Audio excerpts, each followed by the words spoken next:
pour avoir de l'influence, donc il faut être soit au gouvernement, soit peser au Parlement, ou les deux. Alors, votre ami jardinier François de Rugy dépose une proposition de loi pour introduire la proportionnelle. Jardinier.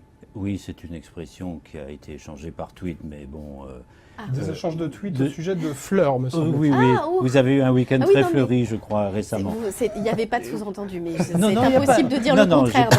J'ai pas dit qu'il venait bêcher votre jardin. Donc, il doit déposer prochainement une proposition de loi sur la proportionnelle applicable aux législatives de 2017.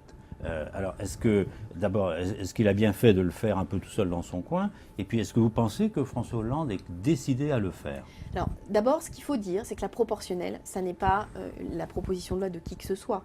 C'est une nécessité si on veut revivifier notre démocratie. On a parlé de la crise écologique. On a peu parlé de la crise économique, mais pour moi, elles sont totalement liées. On pourrait y revenir. Une autre émission. Avec plaisir.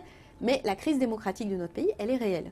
Et elle est réelle aussi parce qu'aujourd'hui, ne sont pas représentés dans le lieu qui devrait être celui de la décision, c'est-à-dire le Parlement, l'ensemble des familles politiques à leur juste proportion.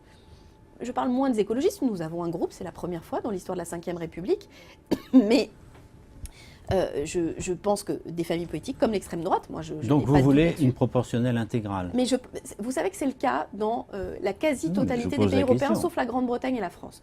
Donc, et c'est un facteur, on dit c'est un facteur de déstabilisation, pas du tout. Est-ce que l'Allemagne est déstabilisée? Est-ce que aucun pays européen ne dysfonctionne? Je crois au contraire que c'est une nécessité de revivifier la démocratie. Et aussi de se reposer la question de la présidentielle, pour une raison très simple. Aujourd'hui, on vit dans un pays où on a une élection tous les 5 ans, et ensuite le président a, pas tout pouvoir, mais a une forme d'autorité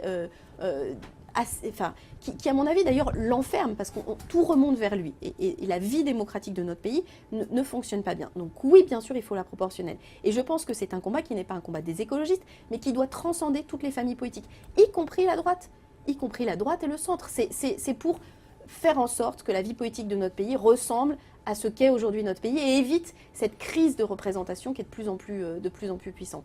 Et par ailleurs, je suis préoccupée de la progression continue de l'extrême droite, de sa capacité à gagner des élections aujourd'hui au scrutin uninominal. Donc l'absence de proportionnelle ne nous prémunit pas du risque de l'extrême droite, alors que sa présence dans les institutions montre bien la réalité de ce qu'elle est. Donc je suis pour que cette proposition de proportionnelle soit portée par toutes les familles politiques, que ce soit un accord général pour dire voilà comment nous devons moderniser notre pays. Pour ce qui est du président de la République, là aussi ça faisait partie de ses engagements, à raison, parce que je pense que c'est une nécessité.